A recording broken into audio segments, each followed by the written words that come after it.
Oi, gente! Então, tô aparecendo aqui nesse vídeo ao vivo, do nada, sem aviso, como sempre, né? Aqui no Instagram, que tá indo daqui a pouco para o YouTube, pra dizer, por quê? Porque eu vou fazer uma live hoje, vou fazer uma palestra, na verdade, com o pessoal da comunidade Kadoshi, que tá lá no Ceará, né? Lá no Ceará, e eu tô bem contente em estar participando hoje com o pessoal da comunidade, onde eu vou estar contando para eles a minha experiência de conversão, meu testemunho, a minha experiência com a patrística. Então, eu vou falar para eles, tá? Então, eu não vou ficar prestando atenção muito aqui no que tá acontecendo no Instagram, porque eu tô focada aqui no Zoom com eles, com essa comunidade. Eles estão todos reunidos numa sala, então, assim, vou passar a minha imagem lá no telão para eles verem e perguntarem também o que eles tiverem curiosidade. E eu vou deixar rolando aqui a live para vocês irem acompanhando, porque eu vou contar a minha experiência, né? O meu testemunho. E tem muita gente que ainda não conhece o meu testemunho de conversão, não conhece ainda a minha história, né? Gente que chegou aqui no Instagram e não sabe muito bem, que não conhece o meu canal no YouTube, então vocês já vão ficar aí acompanhando, né? Tô com muitas saudades de falar no YouTube, tô com muita saudade de gravar vídeos. Vocês sabem que agora nessa fase da vida, né, com a maternidade, está mais difícil. Eu tô realmente, assim, vivendo um tempo em que eu tô tendo que desacelerar, mas meu apostolado continua vivo. E assim que as coisas forem acalmando, né, que eu também for acalmando, eu vou voltar com os meus vídeos, vou voltar com o meu conteúdo, porque eu amo falar da Santa Igreja Católica e das verdades, né, que ela traz para a nossa vida, né? As verdades. Eu tava falando desse vídeo que o Casaré fez, né? Que eu botei aqui no feed. Ele falando desse grande movimento que está acontecendo nas igrejas, na Igreja Católica, né? Das conversões dos protestantes. E foi como eu estava falando lá nos stories, né? Hoje só não descobre a verdadeira Igreja Católica quem não quer, porque o conhecimento está muito, muito disponível, né? As pessoas me vêm falando de patrística e ficam, nossa, mas eu nunca ouvi falar da patrística, onde é que compra esses livros, como é que você teve acesso? E a coisa mais fácil do mundo hoje é acessar a patrística, né? Você comprar um livro da patrística. Então, eu não falo de nada, assim, muito segredo, né? Assim, muito novidade, né? Tipo assim, é um conhecimento que está escondido, que só pessoas que têm conhecimento que podem adquirir. Não, esse conhecimento está disponível para todos nós. Então, gente, estou esperando o pessoal me chamar para a gente poder começar a nossa live. Então, tenho um pouquinho de paciência, porque eu vou falar para eles e aí eu já vou falar logo para todo mundo, né? E eu tô ansiosíssima.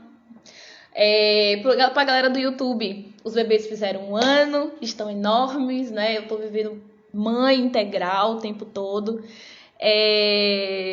Então, assim, eu tô realmente mais sumidinha, tá? Mas a gente vai aparecendo. De vez em quando a gente vai dando o ar da graça, vai falando sobre alguma coisa que estudou, algum material que a gente conseguiu preparar. A Capitoline está falando, olá, tenho que agradecer muito a você, hoje sou católica, batizada após uma vida inteira protestante. Ai, que lindo! Quer dizer, eu tive alguma participação especial, foi? Ai, não acredito. Ai, gente, eu fico tão feliz quando eu vejo esses testemunhos assim que vocês vão me contando, sabe? Me contem. Porque faz muita diferença pra gente, né, que tem apostolado e que trabalha com evangelização. A sua palestra vai ficar disponível em alguma plataforma? Então, provavelmente eu vou deixar disponível no YouTube. Talvez eu deixe aqui no Instagram. Aqui no Instagram eu tenho evitado deixar os conteúdos da igreja, porque acaba misturando muito com as coisas da família, né? Porque eu gosto de ter esse registro da família, do crescimento das crianças. Então, eu tô realmente transferindo basicamente lá pro meu canal do YouTube, Descobrindo a Igreja Católica. Então, se você ainda não é inscrito, corre lá, se inscreve no canal, porque não tem só vídeos sobre o meu testemunho sobre a patrística, mas tem vídeos sobre tudo que é descobertas que eu faço, né? Sobre a patrística, tem sobre os santos, tem sobre Santa Teresa d'Ávila, entendeu? Você respondeu minhas dúvidas sobre Nossa Senhora no direct e vi vários vídeos seus com a Bruna. Ah, tá vendo, gente? Ó, eu nem lembrava mais, né? Às vezes as pessoas chegam aqui, falam essas coisas e eu nem lembrava mais, porque tanta gente, às vezes chega, as pessoas mandam e-mail, eu só vou ver o e-mail, tipo assim, meses depois, e eu perco a oportunidade de ajudar, sabe? Eu falo, ai, meu Deus. O Hernani escreveu: seu testemunho é uma inspiração para a nossa fé. Deus lhe abençoe. Amém. Obrigada, querido. Na verdade, eu acho que todo testemunho de conversão de um protestante para o catolicismo é meio impactante, né? Porque, na verdade, a Igreja Católica, ela tem a riqueza da história da Igreja é incrível, assim. E ela é encantadora e ela encanta qualquer um que mergulhe nela, né? A história da Igreja. Boa tarde, irmã. Paz de Jesus e amor de Maria. Amém. Paz de Jesus e amor de Maria. Que lindo. Ah, gente, eu falando amor de Maria. Eu não sei se eu contei pra vocês. Ó, eu tô enrolando porque eu tô esperando começar a palestra aqui, que já era pra ter começado, mas eu acho que o pessoal deve estar se organizando ainda. Acho que eles estão fazendo alguma introdução. Ai, meu Deus. Tô ansiosa, gente.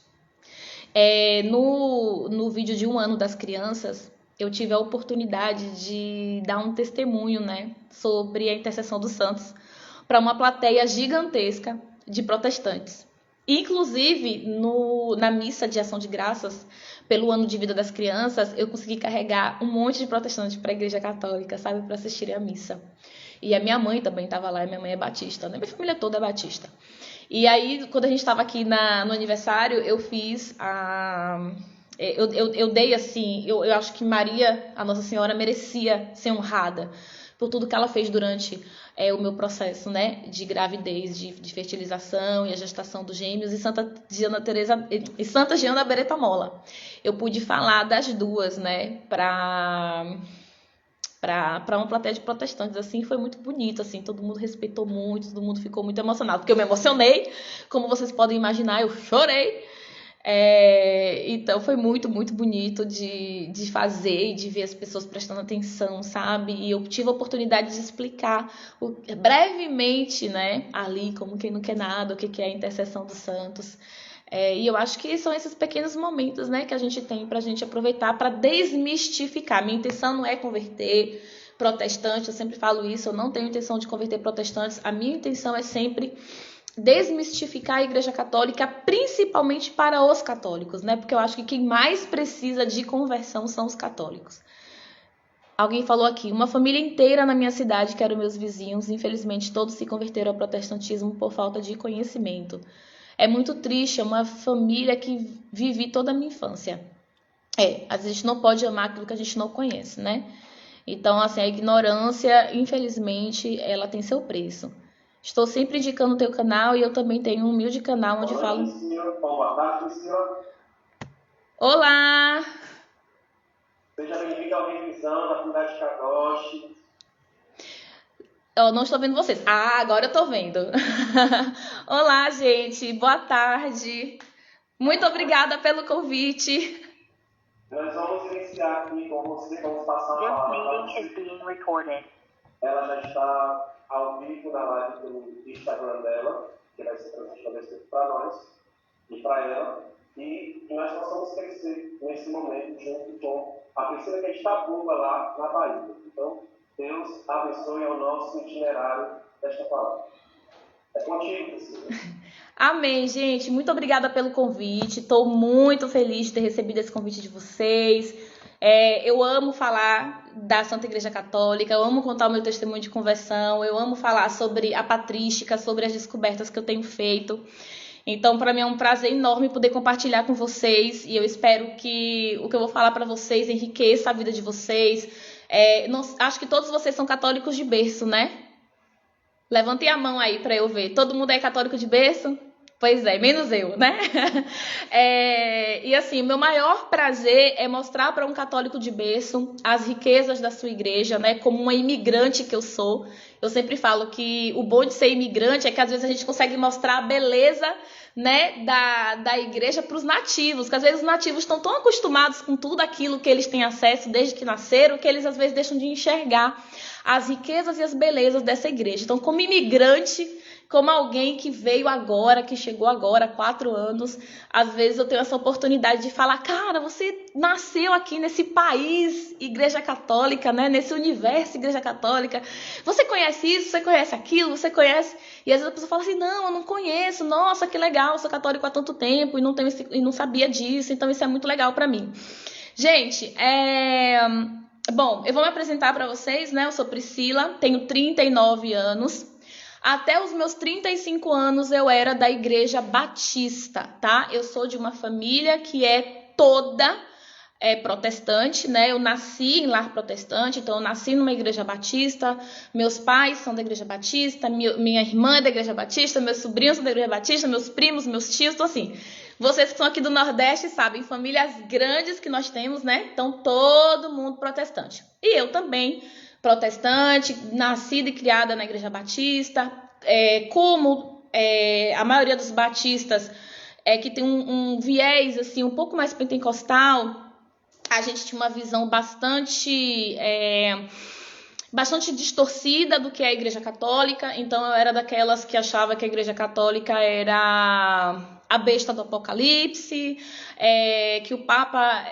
Não, o Papa era a besta do Apocalipse. A prostituta da Babilônia é a Igreja Católica, tá? Então a igreja é o próprio anticristo. Então, assim, é um pensamento bem, assim, cruel, né? Então a Igreja Católica era culpada de todas as coisas ruins que aconteceu no mundo, de todo o paganismo, e que Lutero tinha sido, né, o grande herói, guiado pelo Espírito Santo e tal. Então eu tinha esse pensamento. Foi com esse pensamento que eu fui fazer mestrado em Minas Gerais, e foi onde eu conheci a pessoa que é hoje meu marido, Marcelo, que era católico de BGE, né? Então, eu batista, que tá assim, batista, né? Não tava mais assim tão focada na igreja, mas guardando muito assim, né, a doutrina da igreja. Marcelo é católico de BGE, então ele sabia muito pouco sobre a igreja católica, então ele é aquele católico que nem na missa ia uma vez ou outra, e tudo bem. A gente começou a namorar, e aí ficamos noivos, eu comecei a levar ele para a igreja batista, né? Falei, diz ele que é católico, ou seja, não é crente, entendeu? Não é cristão, que na cabeça da gente é assim, se ele é católico não é crente, tá fácil de converter. Então vou converter ele para nosso Senhor Jesus Cristo, e Marcelo vai virar evangélico, então, né, a vida perfeita para um protestante. E, dito e certo, Marcelo começou a ir para a igreja batista comigo. Os 2 primeiros anos do nosso casamento, ele começou a ir, mas ele não dava o passo, sabe? De dizer assim, eu me converto, né? Eu aceito nosso Senhor Jesus Cristo como Senhor e Salvador. Mas ele ia comigo, participava dos encontros de casais, participava dos retiros, pequeno grupo. Então, assim, todas as atividades que nós temos na igreja... nas igrejas protestantes, né, que a igreja protestante ela é muito assim, tem uma comunidade muito viva, muito ativa, é quase que um clube mesmo. Ele participava de tudo, até que um dia ele simplesmente, do nada, entre aspas, né, me disse que ele não ia mais para a igreja comigo, porque ele agora era católico e ele não ia virar evangélico como era o meu desejo, né? E eu lembro que essa foi a única grande briga que a gente teve. Nós vamos fazer 11 anos de casado, não. Nós temos 11 anos de casado, não, peraí. Vamos fazer 12 anos juntos, 11 anos de casados. Em 11 anos de casados, acho que essa foi a grande discussão que a gente teve, assim, em nossa vida. Foi quando ele me falou que ele tinha virado católico, tipo assim, que ele tinha se convertido, de fato, tinha deixado de ser um católico de BGE. E aí ele falou pra mim que tinha tido uma experiência com Deus, mas eu nem deixei ele falar direito o que tinha acontecido. Eu entrei em choque, porque imagina, para uma batista que odiava a igreja católica, que achava que a igreja católica era a besta do Apocalipse, e eu ouvi o marido dizer, não, agora eu sou católico, né? E aí ele não queria nem ir pra igreja comigo. Então foi uma fase bem difícil no nosso relacionamento. E aí a gente brigava muito, e eu falava pra ele que eu não tinha casado pra andar sozinha, que eu não ia pra igreja sozinha, que aquilo era um absurdo, que como é que pode ele ter virado católico, que ele nunca tinha sido católico, e ele tava fazendo aquilo pra me provocar, enfim. Então, assim, foi uma fase bem difícil. Eu lembro que uma vez, no meio da discussão, eu falei pra ele que se eu soubesse que ele ia virar católico, eu nunca tinha casado com ele. Então, foi a única vez que eu disse isso, também foi a única vez que eu vi meu marido chorar. Eu me arrependo amargamente até hoje de ter falado isso pra ele, porque isso não era verdade, né? Mas graças a Deus que o amor por nosso Senhor Jesus Cristo, o nosso relacionamento era muito maior do que essas coisas, e a gente conseguiu se ajeitar, né? Então ele católico, mas ele decidiu como eu era muito inflexível, né? Eu não aceitava imagens em casa, eu não aceitava o texto, eu não aceitava nada. Nenhum item católico ou que parecesse católico aqui na nossa casa entrava aqui em casa. Então, ele teve que compreender isso. Eu não abria mão de ir para o culto, de que ele fosse comigo.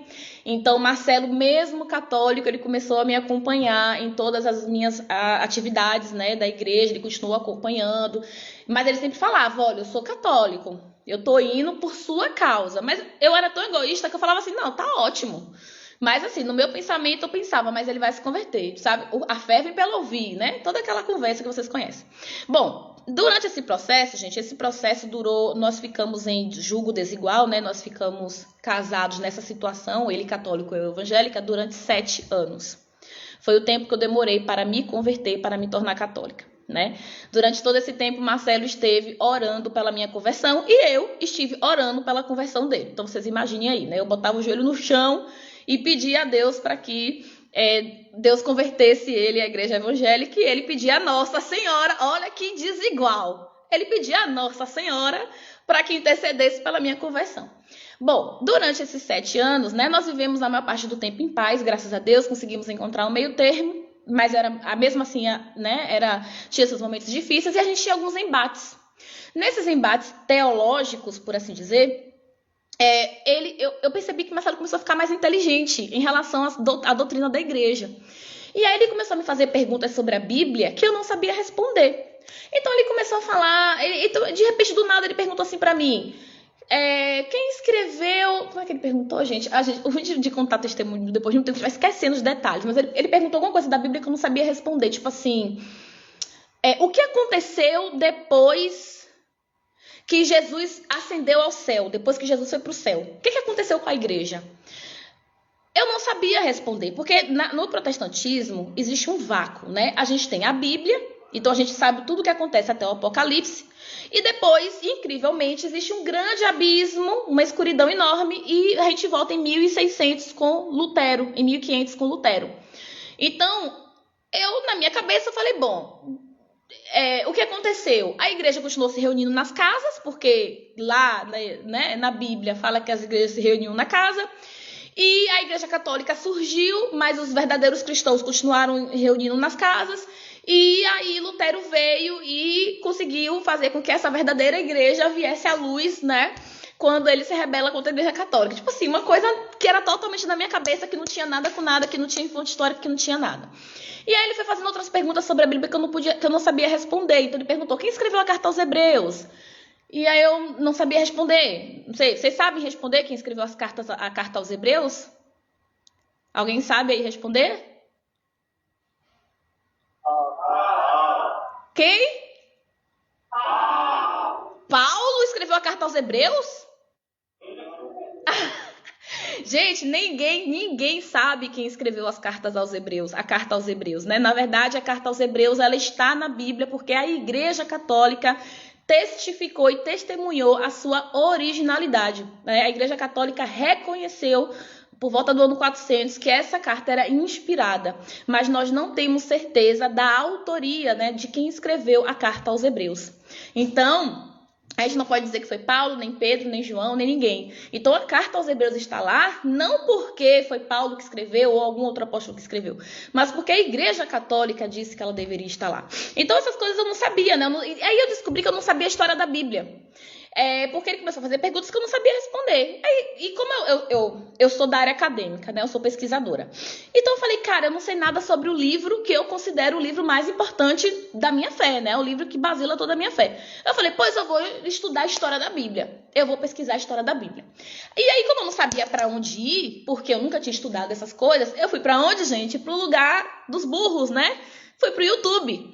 Falei, vamos pro YouTube que lá vai ter alguém que vai explicar isso. No YouTube...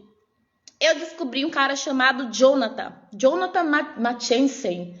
Ele, eu acho que é agnóstico e ele é um historiador. Então eu falei, e ele estava com um curso sobre história da Bíblia. Eu falei, ótimo, porque é agnóstico, não tem lado, né, e tal. O cara parece ser muito sério, tinha, assim, milhares de inscritos no YouTube. Comecei a ver.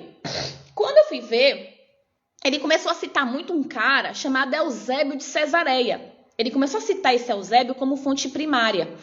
um historiador que escreveu lá no século IV sobre o processo que estava acontecendo de formulação do Novo Testamento, de como que o Novo Testamento ia ser organizado. E eu falei, cara, se eu posso ter Eusébio, por que eu vou ficar com Jonathan? Então eu vou atrás de Eusébio de Cesareia. Gente, não sei se vocês sabem, mas Eusébio de Cesareia é o volume 15 da Patrística, né? Vocês já ouviram falar na Patrística?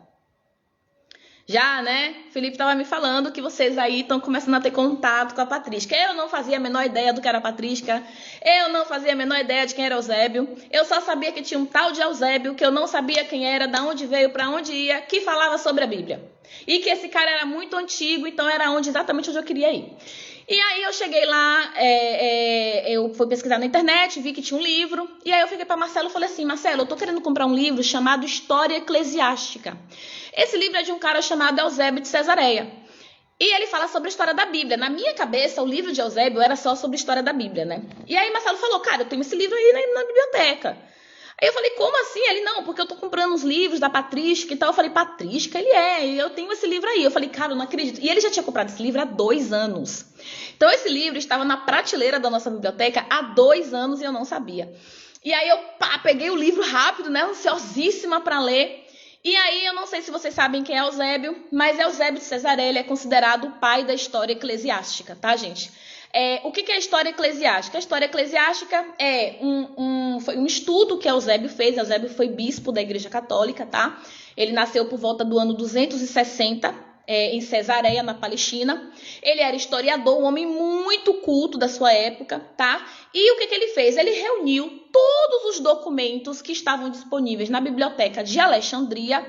E tem outra biblioteca, deixa eu ver se eu vejo aqui. Onde é que está essa outra biblioteca? Se eu anotei. Ele reúne todos os documentos cristãos que estavam guardados na biblioteca de Alexandria desde o século I, desde o início dos tempos. De cristãos que relatavam a história da igreja, certo? Então, ele foi o bispo mais erudito de sua época. Ele vai escrever sobre história, sobre geografia, sobre apologia, sobre teologia, né? E ele era tão inteligente que ele era até estimado pelo imperador Constantino por causa de sua eloquência, né? E os documentos, essa história eclesiástica, então ele vai trazer todos os documentos escritos pelos primeiros cristãos desde o século I até o século IV. Então nós temos aí 300 anos de história da igreja que, se não fosse pelo trabalho de Eusébio de Cesareia, nós não conheceríamos. Por quê? Porque depois que Eusébio faz esse trabalho, a biblioteca de Alexandrina pega fogo. Então, a gente perde esses documentos. Então, tem documento do historiador Joséfo, que é um judeu, né, muito famoso também da época. Então, ele investigou, né, as bibliotecas palestinenses, onde Orígenes e o bispo Alexandre tinham recolhido toda a literatura cristã dos tempos antigos. Então, sem Eusébio, gente, nós teríamos muita pouca informação sobre a história da igreja primitiva, ok? Então, esse livro dele vai acompanhar a história desde o Novo Testamento. Então, ele vai lá em Jesus Cristo, ele passa pelo Novo Testamento e ele vai até a dupla vitória de Constantino no ano 324, 312 e 324, tá? Então, ele faz todo esse apanhado. E esse era exatamente o conhecimento que eu não tinha e que a maioria dos protestantes não tem. A gente não sabe o que acontece depois que a Bíblia acaba, né? Então, isso é muito interessante, porque eu cheguei lá em Eusébio, comecei a ler. Eu tenho um livro aqui. Peraí, deixa eu pegar rapidinho para vocês. Esperem aí. Em vez de eu pegar logo, eu espero começar para poder pegar os livros, né? Peraí, esse livro aqui, ó. Eusébio de Cesareia, História Eclesiástica. É um livro grande. Aqui dentro ele reúne 4 livros, tá? E aí eu comecei a ler. Começou a falar do Novo Testamento, para mim tava tudo bem. Novo Testamento, vamos embora, né? E aí eu fui lendo. Ele foi falando sobre nada de história da Bíblia, né? Novo Testamento, para mim tava tudo bem. Até que ele começa, então, a falar sobre os acontecimentos logo após a ascensão de Jesus, tá? Então, ele vai falar aí sobre o que aconteceu com os cristãos com a ascensão do imperador Nero. Então, gente, não sei se vocês sabem, mas Nero, ele é um imperador que é citado lá pelo apóstolo João em Apocalipse, né? A besta do Apocalipse lá do apóstolo João, que vai então começar a grande perseguição aos cristãos, ok? Deixa eu ver aqui, eu tenho que pular um pouquinho aqui, porque é muita informação e a gente não vai ter tempo. Pronto. Ok, tudo estava bem nas minhas leituras, até que ele vai chegar na ascensão do imperador Nero, então logo depois que Jesus Cristo vai para o céu, e aí ele vai contar como é que se dá as perseguições, né, que o imperador Nero fez contra os cristãos. E aí ele vai citar a carta de Tertuliano, que é um cristão da época, que vai dizer o seguinte: foi Nero, o primeiro de todos os inimigos de Deus, que teve a presunção de matar os apóstolos. E aí ele vai falar uma coisa, gente, que vai revolucionar. A partir daí, revoluciona tudo aquilo que eu acreditava saber sobre a Igreja Católica, sobre o cristianismo, sobre a minha igreja, sobre a minha fé. Ele vai dizer: foi sobre o reinado do imperador Nero que Paulo foi decapitado em Roma. E ali, igualmente, Pedro foi crucificado. Até então, eu não acreditava que Pedro tinha ido a Roma. A maioria dos batistas no Brasil não acreditam que o apóstolo Pedro esteve em Roma, que o apóstolo Pedro morreu em Roma, porque reconhecer isso seria admitir que a Igreja Católica foi fundada pelo apóstolo Pedro. Então, nós não reconhecemos, nós falamos que a Babilônia que Pedro esteve era a Babilônia, cidade Babilônia mesmo, não era Roma, porque na Bíblia ele se refere a Roma como Babilônia, certo? Depois eu descobri, obviamente, que isso não é um pensamento comum a todas as denominações protestantes. Existem denominações protestantes que acreditam, sim, que Pedro esteve em Roma, que Pedro fundou, sim, a Igreja Católica, e aí que a igreja se desviou depois e tal. Mas na minha igreja, e para os pentecostais de forma geral, Pedro nunca esteve em Roma, né? Então, quando eu li essa passagem, eu já entrei em choque, porque eu aprendi por 35 anos que Pedro nunca esteve em Roma, e eu estava vendo um documento histórico que é reconhecido por todos os historiadores, não só historiadores cristãos, mas por todos os historiadores que estavam ali na minha frente dizendo que Pedro foi crucificado em Roma. E aí, eu entrei em negação, eu falei, não, Pedro morreu na Babilônia, isso é mentira. Isso aí, gente, eu já tinha me jogado no chão, isso eu sou sanguínea. Então, eu já tinha feito um escarcéu, eu estava no quarto, eu já tinha feito um escarcéu, o olho já estava cheio de lágrimas, eu já estava, ai, meu Deus, já estava assim. E aí ele vai falar assim: confirmam tal asserção os nomes de Pedro e Paulo até hoje atribuídos aos cemitérios da cidade. Então, os cemitérios dos cristãos, as catacumbas dos cristãos recebiam os nomes dos apóstolos Pedro e Paulo. E aí ele cita os lugares onde foram depositados os restos mortais de Pedro e Paulo. E ele fala assim: se queres, pois, ir ao Vaticano, encontrarás os troféus dos fundadores desta igreja. Então estava ali na minha frente, escancarado, um documento histórico, sério, original, reconhecido, que chamava os apóstolos Pedro e Paulo de fundadores da igreja, né? E Eusébio, então, ele vai relatar, virando uma página, que Pedro assinalava o nome de Roma com o nome simbólico de Babilônia. Citando aí 1 Pedro 5, capítulo 5, versículo 13. Que era exatamente o que eu falava, né? Que Pedro esteve na cidade de Babilônia e não em Roma. E aí ele vai e cai por terra e fala, não, Babilônia era o nome simbólico de Roma. Por quê? Porque Roma era uma cidade muito idólatra, que tinha muitos deuses, né? Então, por causa de sua prostituição, ela recebia aí o nome, o codinome de Babilônia. Até porque, como eles se comunicavam também por cartas, né? Se essas cartas caíssem na mão dos imperadores, os imperadores não fariam associação dessa Babilônia com Roma. Então era tipo assim, eles escreviam muito usando esses codinomes, né? Exatamente para que se um pagão ou um romano pegasse essas cartas, não entendesse que eles estavam falando do Império Romano, tá? Então o primeiro, aí ele continua, né? Outra coisa, eu não acreditava na sucessão apostólica, né? Os batistas acreditam que os dons que Jesus Cristo deu para os apóstolos acabam com os apóstolos. Então, tipo assim, eu darei para você a chave do céu, né? Então, tudo que ligares na terra será ligado no céu, o que desligares na terra será desligado no céu. Isso acabou com Pedro, isso acabou com os apóstolos. Entendeu? O que perdoares aqui será perdoado no céu. Isso acabou com os apóstolos. Então a gente acreditava no cessacionismo. Então os dons que Cristo tinha atribuído aos apóstolos acabavam com os apóstolos. Não havia sucessão apostólica. Baseada em quê? Em um monte de nada. Porque a gente não tem aí, nem a própria Bíblia não faz nenhum relato desse, né? Não diz que acabou com os apóstolos. Mas a gente prega dessa forma, acredita dessa forma também para negar a Igreja Católica. Eu fui descobrindo depois, quando fui estudando, que muitas coisas que os protestantes falam é para negar realmente a Igreja Católica, entendeu? Não é nem porque tem veracidade, mas é porque aquilo faz com que a gente negue a Igreja. E aí ele vai falar que o primeiro presidente da Igreja de Roma, repare, naquela época não se chamava Papa, tá, gente? Papa é uma palavra, é um nome que vem depois. Naquele período chamava-se presidente ou bispo, tá? Então o primeiro presidente da Igreja de Roma, depois do martírio de Pedro e Paulo, foi Lino, que obteve o episcopado, que é citado por Paulo na primeira carta aos Timóteos. Então eu descobri ali, né, o primeiro bispo de Roma depois do apóstolo Pedro, ou seja, sucessão apostólica. Quando eu estava lendo Eusébio de Cesareia, eu descobri esse livro aqui, ó, Contra as Heresias de Irineu de Leão.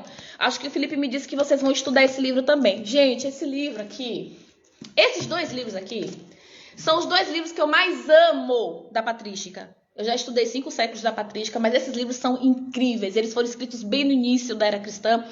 Irineu de Leão escreve esse livro, Contra as Heresias. Ele escreve isso no ano 150, para vocês terem uma ideia. Ele foi discípulo de São Policarpo, que foi discípulo do apóstolo João. Então a gente está falando de um homem que a gente chama de homem apostólicos, né, de varão apostólicos, que é um homem que viveu muito próximo dos apóstolos. E Irineu de Leão, que é muito citado por Eusébio de Cesareia, ele vai falar que após ter fundado e edificado a igreja, os apóstolos entregaram para Lino o munus episcopal. Então, fica claro aí que está aí, há uma sucessão do munus apostólico, né? Orígenes, que também está citado aqui em Eusébio, ele declara: Pedro, sobre quem está edificada a igreja de Cristo, contra a qual não prevalecerão as portas do inferno. E assim, gente, nos documentos históricos está muito claro que a Igreja Católica Apostólica Romana foi fundada pelo apóstolo Pedro, pelo apóstolo Paulo. E aí, eles vão dar a primeira sucessão dos apóstolos, sabe? Os nomes todos. Aí eles vão falar, olha, no caso, eles dão a sucessão apostólica de Pedro, dão a sucessão apostólica de Tiago. Então, eles vão dando de vários. Mas eu vou falar aqui do de Pedro porque é o mais importante, né, para nossa intenção. Então, ele fala que veio Lino. Depois de Lino sucedeu Anacleto, depois de Anacleto sucedeu Clemente, que é citado pelo apóstolo Paulo em Filipenses, depois sucedeu Evaristo, depois sucedeu Alexandre, depois sucedeu Xisto. E aí o Eusébio de Cesareia dá uma lista enorme de papas que governaram a igreja em Roma desde o apóstolo Pedro. E eu falei, meu Deus do céu, gente, esse povo não está mentindo, não. Eu falei assim, cara, pior que a Igreja Católica não tá falando a verdade. Eu falei, não acredito nisso. E aí eu já tava jogada no chão, aí eu já gritei, Marcelo, ai, pelo amor de Deus, vem aqui. Eu não acredito. Aí ele, o que foi? O apóstolo Pedro morreu em Roma. Tipo assim, né? Ele, tipo, super consciente. Eu falando como se fosse a grande descoberta do século. Meu Deus, o apóstolo Pedro morreu em Roma. Ele fundou a igreja. Ele, sim, meu amor, mas Deus não fez nada. Isso assim, eu fiz um escândalo. Porque assim, imagine 35 anos de mentiras caindo na minha frente, né? Enfim, e aí ele vai contar que a pregação dos apóstolos ressoava-lhes ainda no ouvido, que eles tinham diante dos olhos a doutrina que os apóstolos transmitiram. Então ele está falando aqui, gente, da tradição. Aí ele começa a falar da tradição. O que é a tradição? E ele começa a dizer que esses primeiros bispos ouviram diretamente dos apóstolos. Então eles sabiam o que os apóstolos tinham falado, tinham ensinado, o que queria dizer os evangelhos, né? E aí ele começa a falar da Bíblia. Então aí eu comecei a entender um pouquinho da história da Bíblia, porque ele vai falar, por exemplo, nós temos as cartas de Clemente, né, que eram lidas em todas as igrejas da época, né?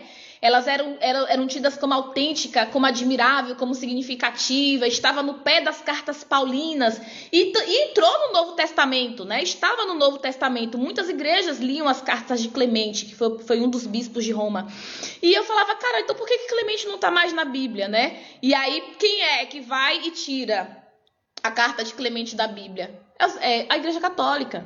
E aí eu fui vendo a participação da Igreja Católica, gente, não uma igreja invisível, não uma igreja que é reunião de todos os cristãos de todos os tempos, mas de uma igreja instituição. Eu comecei a ver, porque nós batistas acreditávamos que a igreja não é uma igreja visível, mas é uma igreja invisível, que não existe hierarquia, né?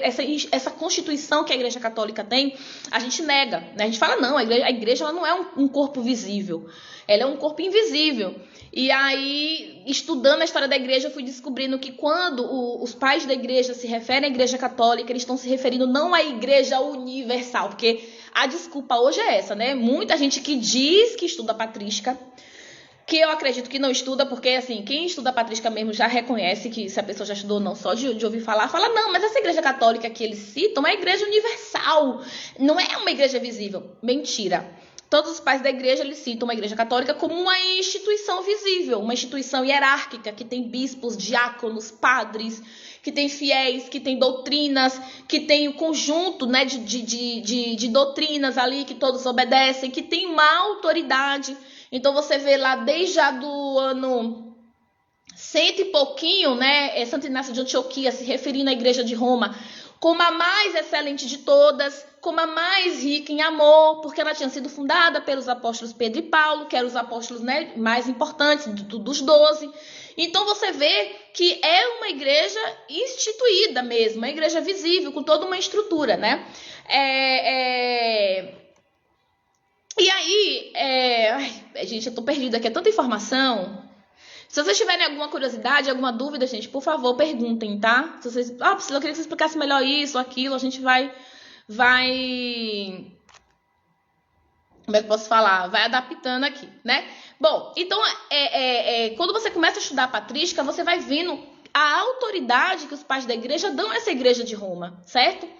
Então, Eusébio também, ele vai contar a história de Policarpo, né? Que, inclusive, tá as cartas dele também estão nos livros da patrística, eu tenho também esse livro, Policarpo foi discípulo direto do apóstolo João, né? Foi companheiro dos apóstolos, foi bispo da igreja de Esmirna, né? Ele cita Papias, que foi discípulo do apóstolo João, que as cartas também estão na coleção patrística, né? Tá na mesma coleção de Policarpo, inclusive.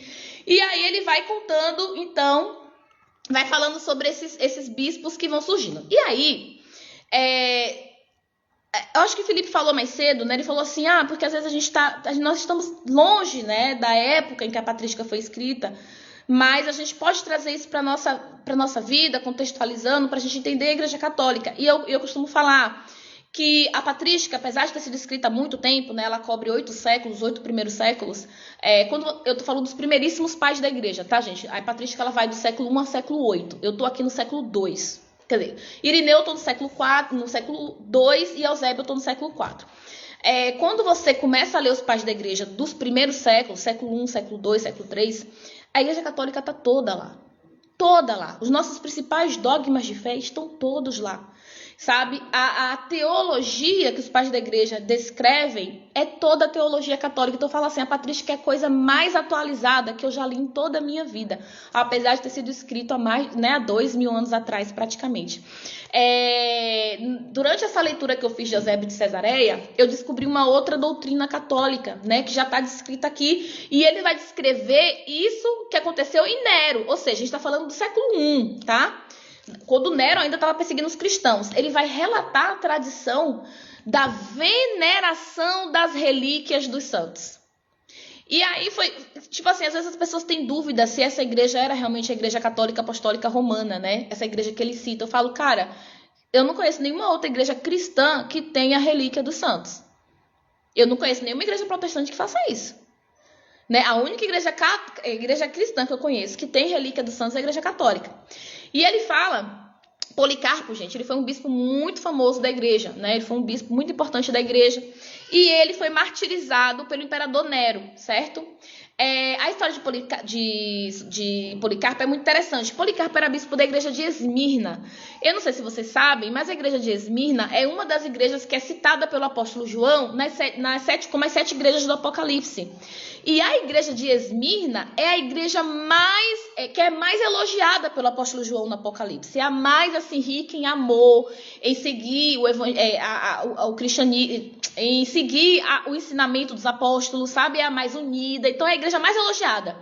E a igreja de Esmirna, na época em que Policarpo, que era bispo dessa igreja, ele é martirizado, ela escreve uma carta relatando que os soldados romanos cuidavam para que nem mesmo o cadáver de Policarpo fosse recolhido pela igreja, apesar de muitos terem desejado possuir o corpo e de ter uma porção de suas relíquias.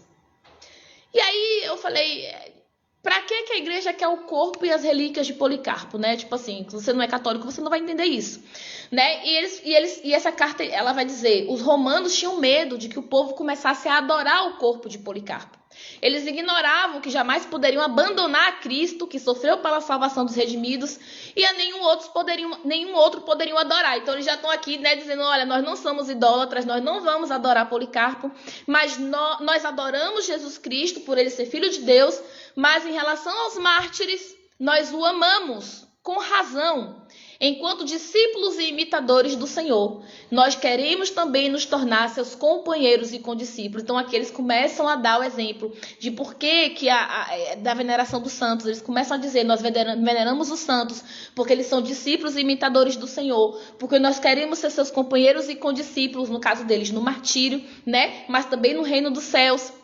E aí, durante a carta, eles vão falar... Mais tarde, nós recolhemos os ossos de Policarpo, mais preciosos que pedras preciosas de grande valor e mais valioso que o ouro, e o depositamos em lugar adequado. Quando o Senhor nos permitir e for possível, ali nós nos reuniremos a fim de celebrar o natalício de seu martírio em memória daqueles que nos precederam na luta.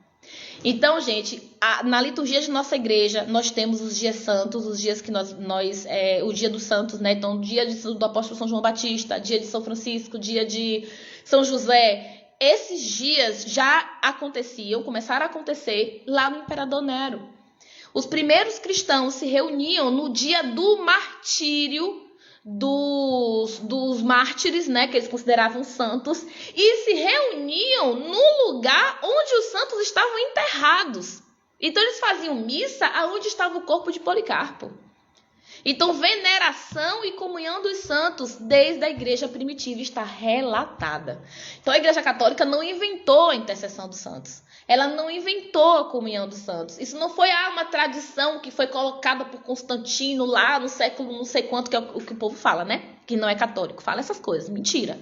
Tá aqui descrito, isso aqui aconteceu no século I, né? Então Eusébio vai começar a relatar uma série de histórias de martírios, né? Uma série de histórias de cristãos que foram mortos e eram aí canonizados, né?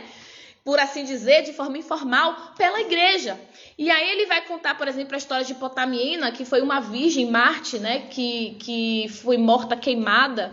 E é muito interessante porque antes dela ser martirizada, ele relata, né, o que ela fala, o que está escrito, o que eles falaram para eles relatam o que aconteceu com ela. Ela tinha um companheiro de martírio, né? Que ia ser era um rapazinho, acho que o nome dele era Basílides, não tenho certeza agora, me foge a memória. E ele estava com medo de ser martirizado e estava pensando em renunciar à fé.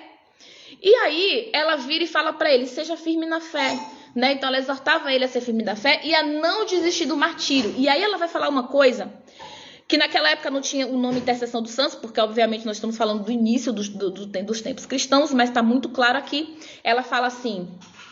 Quando eu morrer, gente, eu acho isso tão forte, a fé e a certeza que os mártires tinham daquilo em que eles criam, da igreja a qual eles pertenciam, da fé que eles tinham, era algo extraordinário.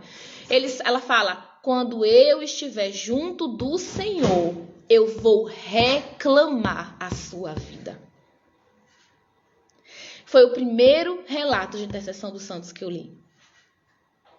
E eu sempre me emociono quando eu falo disso, porque eu sou muito apaixonada por Portamiana. Portamiana e Blandina são duas mártires porque eu sou apaixonada.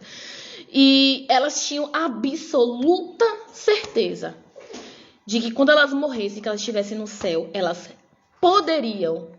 Eu não estou falando de intercessão. Elas estão falando de exigência. Elas iam exigir ao Senhor a vida dos seus companheiros de mártires. Vocês têm noção do que é isso? Elas iam exigir. Quando você vai para o livro do Apocalipse, tem uma parte, eu não sei se eu botei aqui. Tem uma parte do livro de Apocalipse que o apóstolo João escreve que ele viu tronos sobre os quais se assentaram aqueles que receberam o poder de julgar. Gente, Jesus Cristo não vai julgar sozinho. E eu falo, eu não sei como é que eu nunca li isso quando eu era protestante. Os santos do Senhor não vão só para o céu. Eles não vão só interceder, eles vão julgar. Ele fala, vi também tronos sobre os quais se assentaram aqueles que receberam o poder de julgar. Eram as almas dos que foram decapitados. Ele está falando dos mártires de Nero, dos protomártires. Era a alma dos que foram decapitados por causa do testemunho de Jesus. Está em Apocalipse, capítulo 20, versículo 4. Dionísio, no ano 200, ele escreve, está lá em Apocalipse também. Os nossos irmãos, os santos mártires, ano 200. Agora sentados ao lado de Cristo, partícipes do seu reino, que julgam com ele. E com ele proferem a sentença. Tornaram-se nossos protetores. A comunhão dos santos é uma verdade que qualquer pessoa que abra qualquer livro desses tempos para estudar, que estude a história da igreja, vai ter que encarar. Vai ter que encarar e vai ter que dizer, ou eu reconheço essa verdade ou eu nego essa verdade. E se eu negar essa verdade, eu vou ser julgada exatamente por aqueles que eu neguei. Além da intercessão dos santos, que é um dos maiores absurdos para os irmãos protestantes, né? A intercessão dos santos, eles negam de todas as formas, eles dizem que quem está no céu não pode ver quem está na terra, que quem já morreu não tem acesso, né? Eles fazem uma confusão enorme com a questão dos mortos, que Davi descreve lá no Velho Testamento, né? Porque Davi fala, o morto nada sabe, nada vê.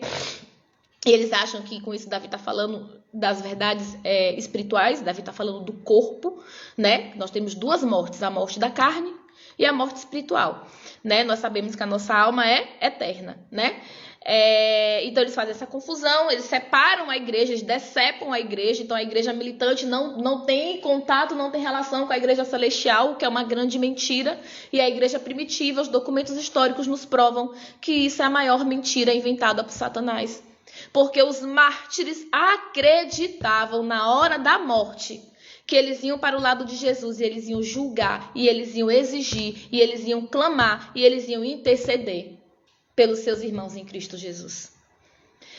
Além disso, ele relata, né? Ele fala assim, sabemos que foram preservados ícones pintados em cores dos apóstolos Pedro e Paulo e do próprio Cristo, né? E nós sabemos que o trono de Tiago, porque o apóstolo Tiago ele foi bispo em Jerusalém, foi conservado e os irmãos da região sucessivamente cercam o trono de Tiago de cuidados, né? Ou seja, o corpo de Tiago, as relíquias de Tiago. Isso demonstra a todos a veneração que os homens de outrora e os atuais dedicavam aos homens santos, porque eles eram amados de Deus. E foi nessas eu nem tinha chegado na Eucaristia, mas eu me converti depois do relato dos mártires. Foi quando eu falei, não dá para eu fingir que eu não li o que eu li, né? E foi quando eu decidi começar a ir à missa para poder entender melhor aquilo, porque a Igreja Católica é um universo, vocês sabem disso, né? Eu tô relatando um pedacinho deles. E foi aí que começou o meu mergulho, de fato, pela Igreja Católica. E eu fui descobrindo outras coisas que os pais da igreja foram relatando na patrística, que tem total semelhança com a nossa igreja hoje. Então, por exemplo, eles falam das liturgias, né, da missa na época. Então, eles falam que nas reuniões os fiéis cantavam salmos. E todos escutavam em silêncio, sabe? Recitando somente as últimas palavras do salmo. Uma coisa que a gente faz até hoje, né? Eles relatam sínodos e assembleias de bispos para tratar dos assuntos que iam surgindo, né? E as decisões eram tomadas de comum acordo. Em todos os lugares, igualmente, a igreja devia agir do mesmo jeito, ter os mesmos dogmas, a mesma doutrina, né? Então era a unidade comum da igreja. Então fala da consagração da virgindade a Cristo, tanto de homens como de mulheres, né? Então a adoção do celibato já era uma realidade. Falam da eleição dos bispos, que era feito por eleição, né? Como é até hoje, a eleição dos nossos papas. Cada comunidade católica só podia ter um bispo, né? Uma pessoa só se tornava sacerdote depois que o bispo impunha as mãos, né? A existência de exorcistas, que só não podia ser qualquer pessoa a fazer exorcismo, tinha que ser uma pessoa que era treinada e capacitada exclusivamente para aquilo, como é até hoje na Igreja Católica. Aí fala da confissão e da penitência. E ele fala lá de um tal Filipe, né, que queria participar da celebração da Páscoa e não pôde até que se confessasse. Vai falar da Eucaristia, que era ministrada no leito de morte, né? Vai falar que existe uma escola catequética, que é o Santo Magistério. Enfim, então, eles falam também dos santos e mártires que eram comemorados, né, nas comunidades por região. Então, eu comecei a ver várias semelhanças entre os relatos da igreja primitiva e a igreja católica. E assim, por isso que tantos protestantes estão se convertendo e se tornando católicos, porque quando você vai para a patrística não tem como você negar. Porque o sonho de todo evangélico é ser como a igreja primitiva.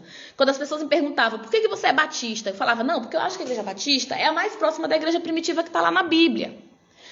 E baseado em quê? Não sei, mas eu falava isso, eu achava que era isso, né? E quando você vai quando você estuda a igreja primitiva e você olha como a igreja primitiva cria, você fala, cara, isso aqui é a igreja católica, isso não tem nada a ver com a igreja batista, com a igreja pentecostal, com a igreja assembleia, com a igreja... Entenderam? Então, muitos protestantes estão realmente virando católicos e são muitos, são centenas, milhares de protestantes que estão voltando para casa por causa dessas descobertas, né? E que muitos católicos não conhecem também. Felipe, eu não sei como é que tá a minha vida aí. Se você puder me falar, se já passou, se pode abrir para perguntas. Pode seguir, tá? Oi? Pode seguir. Eu vou te dar o sinal. Peraí que sumiu aqui. Ai, Jesus. Ai, pronto. Bom, gente. Então, assim, foi Eusébio de Cesareia, né? Claro que eu tô dando um resumão, assim, falando pra vocês um resumão mesmo do que é o livro. Eu acho que vocês vão estudar, Felipe falou alguma coisa sobre isso, tá? Se vocês puderem, comprem. Esse livro é maravilhoso, pra vocês entenderem a história da igreja, pra vocês entenderem a origem de várias das nossas doutrinas. Ele é espetacular pra vocês se apaixonarem pelos mártires. Esse livro é espetacular. Outro livro que eu li foi Irineu de Leão. Eu não vou entrar nele por causa do tempo, eu nem sei quanto tempo tem que eu tô aqui falando. Mas eu queria falar de Irineu rapidamente para falar da última, tipo assim, o caldo, a cereja do topo do sorvete, que foi o que me levou realmente, no final das contas, a tomar a decisão final de me converter, que foi a Eucaristia, né? Na nossa igreja batista, né? Os batistas eles não creem que a Santa Ceia é o corpo e o sangue de Cristo, mas é um símbolo, né? Porque Jesus fala, fazer isso em memória de mim. Então, é uma utilização completamente equivocada da palavra, né, que Jesus fala. E a gente não acreditava que era um símbolo. Então, era suco de uva e pão, né, em pedacinho, todo mundo pegava e tomava. E em Irineu de Leão, eu descubro, então, que a igreja, desde sempre, defende que a Eucaristia é sangue e corpo de Cristo. E isso está muito bem relatado. O Irineu nasceu no ano 140. Ele foi... discípulo, né, de Policarpo, como eu falei para vocês. Ele é um homem considerado vir apostólicos. Então, ele é um homem que viveu muito no início, né? E eu vou só procurar... Ele vai falar sobre também sucessão apostólica, sobre vários assuntos que Eusébio vai relatar aqui, que eu já relatei para vocês. Mas eu só quero ler para vocês, rapidamente, o que ele fala sobre a Eucaristia e o que foi, assim, a cereja do bolo para mim, né? Ele fala assim... o pão derivado da criação, depois de dado graças, isto é, o meu corpo, o cálice que provém da criação, Jesus declarou o seu sangue. E é essa mesma oblação que a igreja oferece no mundo inteiro. Ele fala, a carne se alimenta do corpo e do sangue do Senhor. A Eucaristia confirma a nossa doutrina, assim como o pão que vem da terra. Ao receber a invocação de Deus, já não é pão comum, mas Eucaristia, feita de 2 elementos, o terreno e o celeste. Aqui ele está falando da doutrina da transubstanciação. Claro que não tem esse nome, né? Porque a gente vai dar os nomes depois, na posteridade. Mas ele está dizendo o que fala a doutrina da transubstanciação. Depois que é dado graças, nós temos a matéria, nós temos o acidente e a substância. O acidente, que é a forma do pão, e a substância, que é o trigo, né? Depois de dado graças, o acidente continua o mesmo, ou seja, o pão continua com a sua mesma forma, mas a substância já não é o trigo, mas o corpo e o sangue de nosso Senhor. E aí todos, gente, todos os pais da igreja, desde o primeiro livro, da primeira carta até a última, vão defender exatamente a mesma doutrina. É corpo e sangue. Os cristãos primitivos eram chamados de canibais. Na verdade, não é nem esse nome. É um nome parecido com canibal, que eu, claro, tinha que me faltar a palavra. Eles eram chamados de canibais, tá? Vamos chamar de canibais, mas é uma palavra bem parecida. Por quê? Porque as reuniões dos cristãos eram tão secretas, né? Não era todo mundo que podia participar, tá? Na Eucaristia, só podia participar os batizados. E era secretíssimo, não era como é hoje, aberto para todo mundo. Então, os pagãos, os romanos, eles não sabiam o que acontecia nas reuniões dos cristãos. Mas eles ouviam falar que eles comiam tal de uma carne e bebiam sangue de um tal de Jesus Cristo, porque eles não sabiam quem era Jesus, tá, gente? Tipo assim, os romanos sabiam que tinha um Jesus que os cristãos adoravam, mas os cristãos eram muito pouco, assim. Os cristãos eram uma parcela muito pequenininha da sociedade. Então, muitos romanos nem sabiam quem era Jesus. Então, eles achavam que Jesus era uma pessoa qualquer e que os cristãos, quando se reuniam, matavam alguém e comiam o corpo e bebiam sangue. Então, uma das acusações do imperador Nero e dos romanos de forma geral, depois de Nero, para perseguir os cristãos, era exatamente a existência da Eucaristia. Porque eles não sabiam o que acontecia na Eucaristia, mas sabia que se comia o corpo e o sangue de alguém. Olha que interessante, né? Como é que você vai negar que a Eucaristia é corpo e sangue de Jesus depois de um negócio desse, né? Depois de você descobrir um negócio desse. Então, Irineu de Leão e os outros, Santo Atanásio, São Justino de Roma, São Policarpo, todos eles vão falar exatamente as mesmas coisas sobre a Eucaristia, sobre a sucessão apostólica, enfim. E eu acho que é mais ou menos isso que eu queria falar para vocês, sim. Aí, com tudo isso, eu acabei me rendendo, né? Tentei negociar com Deus, eu fiquei com muito medo de me tornar católica, fiquei com muito medo de tudo que eu ia perder, porque todos os nossos amigos eram protestantes, né? Toda a minha rede de relacionamentos era protestante, e eu sabia que quando eu falasse que eu tinha me tornado católica, eu ia perder tudo isso, né? E de fato, eu perdi todas as amizades, né? Essas pessoas deixaram de ser amigas para virarem conhecidas, né? Então, as pessoas se afastaram, não que se afastaram também só porque eu virei católica, mas porque eu deixei de frequentar a igreja batista. Então, a gente já não tinha mais a mesma rotina, né? Os mesmos interesses, já não acreditava mais nas mesmas coisas. Então, a minha mãe teve muita dificuldade, até hoje ela tem dificuldade de aceitar a minha conversão. Eu já tenho 4 anos de convertida, né? Mas não tinha como, né? Eu lembro que uma vez eu falei assim, olha, Senhor, tá bom, eu fico na igreja batista, mas eu vou na igreja católica. Aí eu me confesso, faço penitência, recebo a Eucaristia na minha cabeça, ó.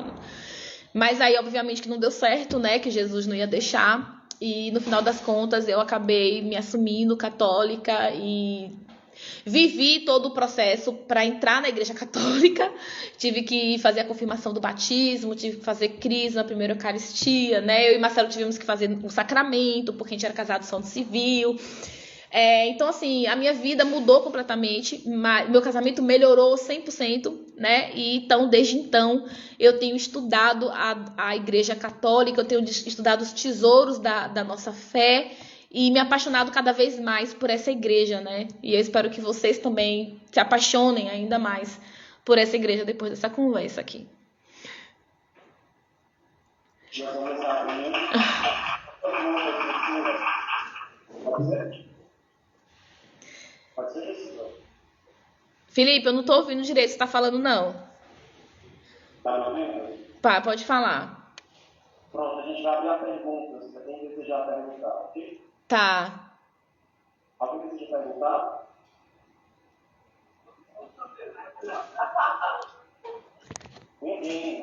Ninguém?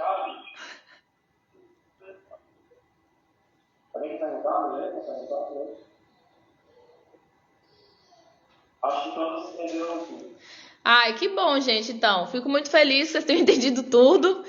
E, Felipe, eu queria deixar para vocês aqui, né, o nome do meu canal, gente, no YouTube, Descobrindo a Igreja Católica. Lá tem vários vídeos onde eu falo sobre vários livros da patrística, onde eu relato, né, as descobertas que eu vou fazendo sobre a história da igreja. Conto também meu testemunho de conversão. Tenho também vários vídeos sobre as obras dos santos, enfim. Então vocês estão convidados a conhecer, né, conhecer um pouquinho mais da história da nossa igreja, da patrística. Se vocês quiserem também, o Felipe pode passar meu Instagram para vocês e a gente pode ir conversando depois sem problema nenhum. Tá bom, Felipe? O primeiro vídeo da Priscila é sobre Teresa d'Ávila. Não é, Priscila? Eu sou apaixonada, né, por Santa Teresa d'Ávila. Ela é minha santa de devoção, assim, por assim dizer. Eu tenho 7 vídeos onde eu falo sobre cada morada da alma, né? E falo sobre a minha experiência de oração com cada morada da alma. Obviamente que minha experiência de oração termina ali na 4ª morada, assim, sabe? Eu vou e volto, nunca cheguei na 5ª, não vou mentir. Mas aí eu falo sobre a 5ª, a 6ª e a 7ª morada, né? São os meus vídeos preferidos, assim. Eu sou apaixonada por Santa Teresa d'Ávila e pela experiência de oração. Tenho também outros vídeos onde eu falo sobre oração, tá, Felipe? Lá também. Muito obrigado, Priscila. A gente vai fazer uma Ave Maria com você, para que você continue sendo essa grande mãe, essa grande esposa e essa grande mulher patrística que comunica para nós a essencialidade da igreja e leva tantos a crer mais, a se apaixonar mais pela causa do reino do Senhor. Vamos juntos orar. Ave Maria, cheia de graça, o Senhor é convosco. Bendita sois vós entre as mulheres, e bendito é o fruto do vosso ventre, Jesus. Santa Maria, Mãe de Deus, roga por nós, pecadores, agora e na hora de nossa morte. Amém. A vossa proteção, recorrendo, Santa Mãe de Deus, não desprezeje as nossas súplicas em nossas necessidades, mas livrai-nos sempre de todos os perigos. Ó Virgem gloriosa e bendita. Amém. Vamos dar salve de palmas para a pessoa. Deus te abençoe. Até a próximo diálogo que nós teremos, em nome de Jesus. Amém. Obrigada, gente. Deus abençoe vocês, que Nossa Senhora vos guarde e abençoe aí esse retiro de vocês. Abração. Fiquem com Deus.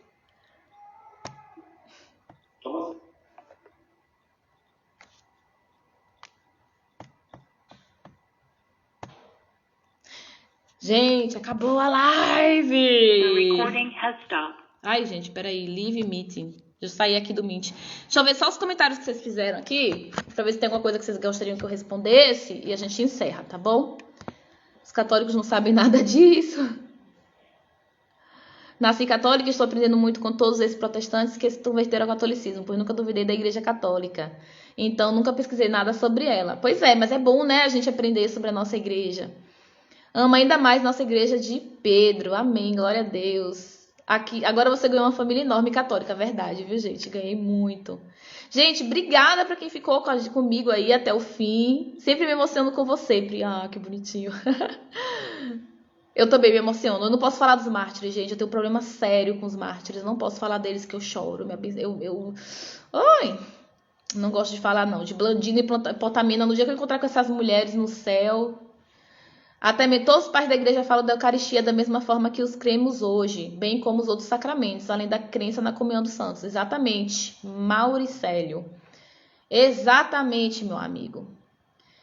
Gente, eu acho que é isso. Alguém falou assim, a basílica deles está hoje no Vaticano. Pois é, morro de vontade de ir no Vaticano. Gente, alguém paga uma passagem para mim, para ir lá no Vaticano? Doida pra ir lá. O povo foi Paulo, né? Falando da carta aos Hebreus. Não se sabe quem escreveu a carta aos Hebreus. Pois é, gente. Olha, Luanda Angola, meu Deus. Grande apologeta da Igreja de Cristo. Gente, então é isso, tá? Foi muito bom estar com vocês. Obrigada, espero que vocês tenham gostado. E até a próxima, né? A gente vai se falando, tá? Abração, até breve.